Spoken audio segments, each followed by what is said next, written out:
Yeah, so, okay, can virtual reality, this kind of thing, be useful for structural biology? How useful can it be for structural biology, if it can be useful at all? Long story short, a little bit useful, but not yet enough to be worth it. And I'll explain what I mean by worth it. And 3 parts, I'll give you the case for CootVR, including a description of a 16-fold speedup in one model building task. Beg your pardon, that should say model refinement task. I learned that in my Viva. But there are overwhelming reasons not to use CootVR or anything like it for quite a while. But in 2030, that might change. So this is a real emotional roller coaster ride. All right, so the case for CootVR. Fortunately, we've just seen a bunch of footage of Coot being used, so I don't need to show you this. Just a little reminder. So this video is going to show you what CootVR is actually like. And one thing to say about this video is that the camera is attached to my head, and when people move their heads a lot subconsciously, so this video might make you queasy. If it does make you queasy, just close your eyes. If it does make you queasy, that doesn't mean that CootVR will make you queasy though. Okay, oh, need to actually play the thing. So yeah, as you can see, I've sort of got the headset on. I find myself in this environment. This sort of rectangular thing here is what you might call the clipping planes. I've got menus around me. I've got I've got some graphs. Yeah, being a little bit more vigorous than I need to be with my movements here. When you're actually doing serious work, you don't need to look around that much. But I can point out certain things, like, for example, goodness me. The hands are obviously very important. The hands are the only way that you can interact with the system when you're in there. And I don't have the ability to skip forward in this video. That's annoying. Oh no. Okay, I might exit out of here and play it like this and skip ahead to a place where you can actually see a map and a molecule looking fairly Cooty. There's other comfort things, like the fact that in the bottom right corner of this sort of dish that's around you, you've got the time of day. Yeah, and I've got those two things in my hands. Oh yeah, you can zoom the model, you can rotate it and translate it. You can change the size of your clipping planes. These things that are on the, get out of the way. These things that are on the right here, these are tools, and they act like physical objects. You point at them and press a button and it picks them up. It's worth saying that I've got, you can see that, yeah, that's me changing the clipping planes, which you just do by grabbing one of the corners and moving it.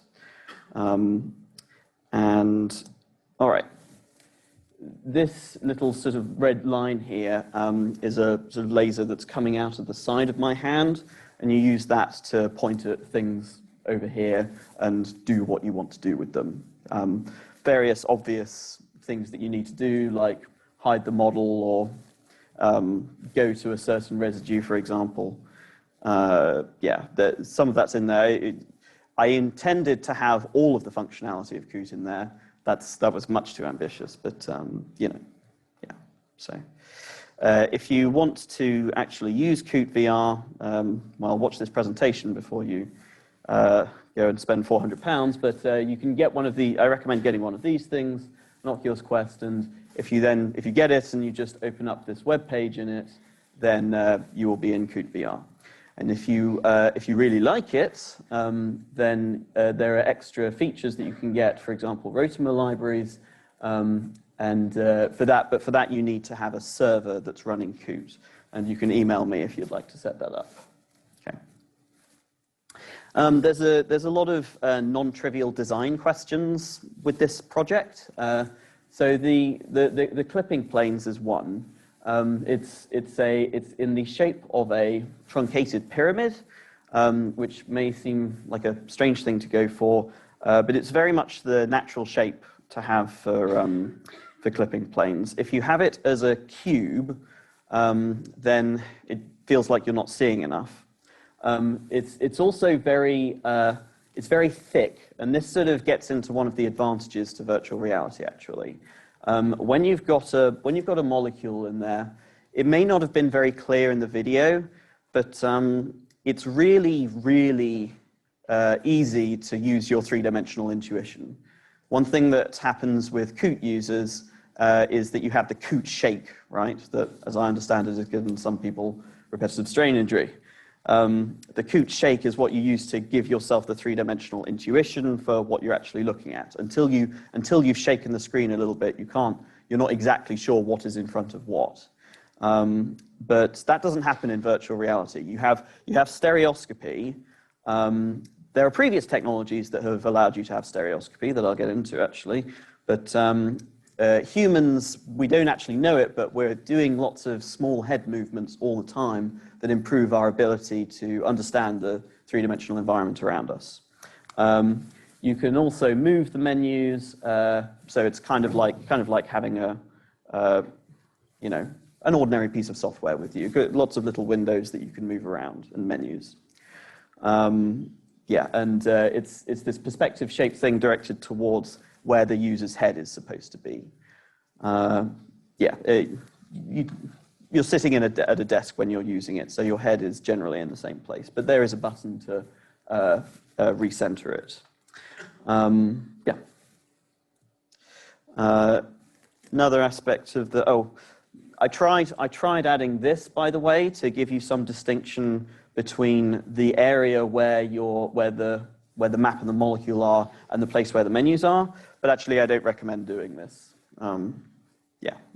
It's fine to have the interface and the model overlapping a little bit. To look more closely at what's going on with what you were seeing, the map visualization that I use is a bit different to what you're probably used to. So I have a solid back and a wireframe front. Again, there's stereoscopy and head movement, and I found that this works very significantly better than the conventional ways of doing things. So a single wireframe, it's hard to describe really, but many people who have tried it agree with me. Yeah, that doesn't sound great, does it? But what can I say? Yeah, it's some, okay. Hold and rotate the molecule gets its own button, so what I'm doing here is I'm holding these atoms in my hand and I can move them to the right place, and that's very useful for if you're moving ligands into place, for example. You don't have to use the sliders to translate and then rotate the ligand anymore. It happens extremely quickly. In retrospect, I wish with this project that I had experimented with adding more markup to the molecule. With Anna's presentation and Tristan's presentation, it was interesting to see like those molecules had so much stuff going on them, and you get the same thing going on with this. This is from Molprobity. VR can be useful for this kind of thing, but I didn't have time to work on this. But I recommend somebody else trying that, maybe. Okay, but I told you there was an experimental result, and in order to do that, I'll consider the following model refinement situation. So there is a gap in the main chain of a model that you're finding. You have some low resolution but suggestive density, but you don't have a model there. It's a gap of about 10 amino acids. They need to be put in. I say about 10, we tried it with different numbers. You want to fill in this gap with a polyalanine chain. And after that, you will refine those alanines and switch them to other residues, probably. But you need to put them in there first. Yeah. Out of interest, put your hand up if you have put your hand up if you have used Coot to refine a model. And keep your hand up if you have been in a situation something like this at any point. Okay, quite a lot of people. So that's quite good to know. Thank you. I was afraid to ask a little bit, but okay. So there are various tools for doing this in Coot. The one that you use in CootVR that's somewhat specially for this situation, I call it the protein painter. It looks like a black disk, and it's got this one amino acid sticking out of it. You pick it up, you have this single alanine. If you press a button, that alanine now becomes fixed in place. You've got it in front of you.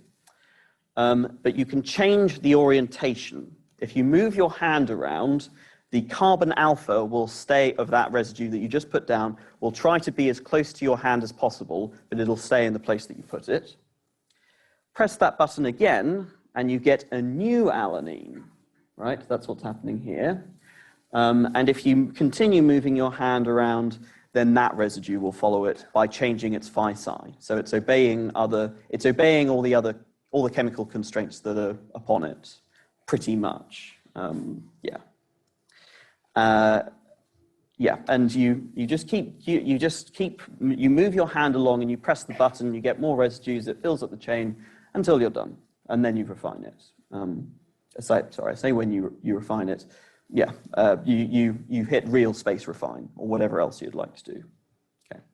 All right, so the Coot user, we benchmarked this. The Coot user was Paul, the CootVR user was me, of course. I'm definitely the most expert user of CootVR in the world, the most expert user of Coot in the world. I mean, I understand that UDIT does very, very well, but most people would say Paul. So here are the results. Before residues, it took 36 seconds in Coot. For me, it was only 30 seconds. With an 8 residue gap, it was 180 seconds in Coot and 25 seconds for me. And with a long 25 residue gap, which is admittedly getting less realistic now, but somewhat interesting, the Coot result was very significantly higher, as in, yeah, it took 16 times longer in Coot than CootVR.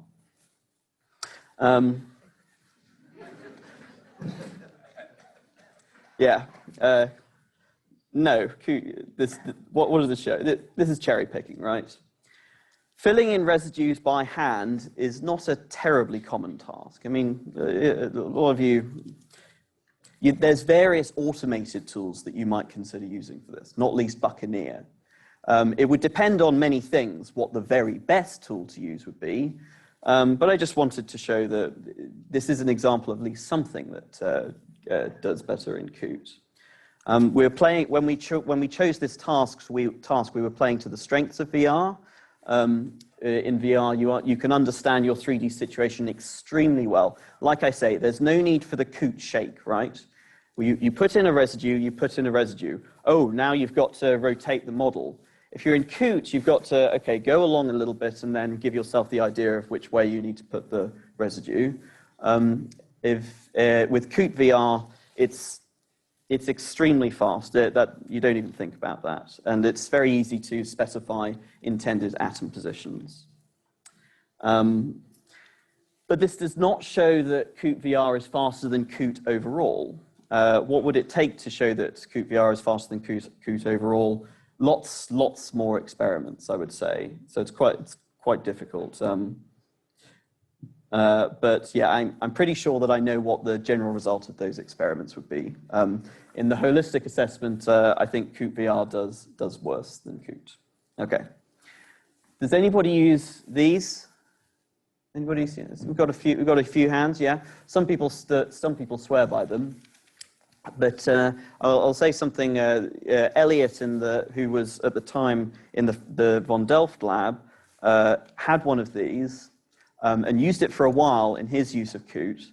But eventually, he didn't find that it gave him that much of a boost to his 3D intuition, and it gave him something of a boost. It was a bit better to use CootVR with this on his face, but eventually he got so annoyed with putting it on that he couldn't be bothered to actually get it out of his desk drawer. You know. If you get a headset for CootVR, I predict that you would similarly give up on these. These are actually, in a way, I'll show you why, these can be better than VR. Well, they're worse in, they don't give you as much three-dimensional intuition. They only give you stereoscopy, not head movement. But the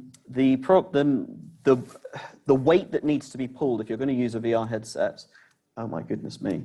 How much time have I? Not very much. Oh gosh. Donning and undonning takes ages. You can't talk to other people, you can't drink coffee, you can't read other papers, you can't use other software. You can't use the keyboard. VR demands time for setup. Yeah, definitely skip that. I'm not the first person to make this mistake. There was an experiment that Jane Langdale and Jane Richardson and Fred Brooks did with VR a while ago. But there's this general intuition that 3D is better for structural biology. In 2030, though, there will be transparent VR displays with. So this is a Microsoft demo that they had a while ago. This headset, I've tried it. They're making it look as though it works a lot better than it actually does. I don't know if you can see that it is transparent. Its field of view is tiny. Its field of view is tiny. But there's various interesting things that you can use these for. These two people are actually in separate rooms, but we're getting better and better at facial reconstruction. And it seems likely to me that essentially screens will turn out to be a transitional technology. In a few years, we'll all be having one of these glass things. No more phones, no more monitors. Probably no more mouse. You might not even have any conferences anymore because it'll be so easy to just talk to each other with facial reconstruction, and so much nicer than Skype and whatever else that, keyboards are still useful.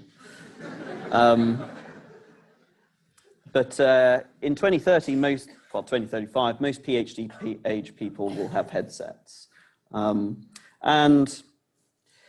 if that all comes true, and it becomes the case that we've all already got these on, there's no taking off and putting it on that needs where your hair can get caught in this thing, right?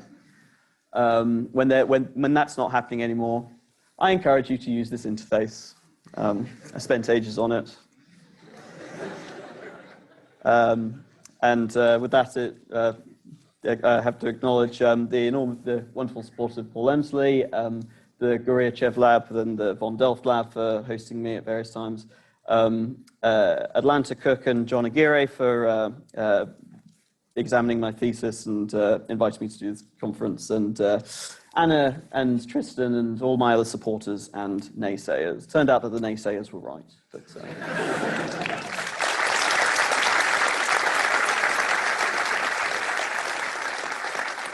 only mostly right. Thank you very much, Hamish. We are running a little bit late, partly because we were late starting after lunch. Are there maybe time for one burning question, if anyone has one? Anna. Hi, Hamish. Thanks for the nice presentation. I was wondering, especially after your last slide with two people working there, that was one of the ideas we've been discussing for long, the idea of two people working together on the same workspace, either for discussions or for looking at particular areas that it's very difficult to do when we are sitting in front of a computer. Do you really think that's going to take 10, 15 years? Oh, it's, well, So we were working on a CootVR and Coot's sort of synchronous thing where one person's working on the monitor and the other person's in VR. No, that won't take until 2035. No, that'll come soon. But my point with what I was showing here was just to say that there's a lot of good stuff that becomes possible with these headsets, with the transparent displays, that is. And I think that's what's going to sort of change the world and shift everybody towards these things instead of smartphones. Yeah. Hey, thanks again, Hamish. That's it for this session. We'll have a shortened coffee break now and start the next session as timetable at 1/4 past. So, with that, let's just thank all the speakers from this session one more time.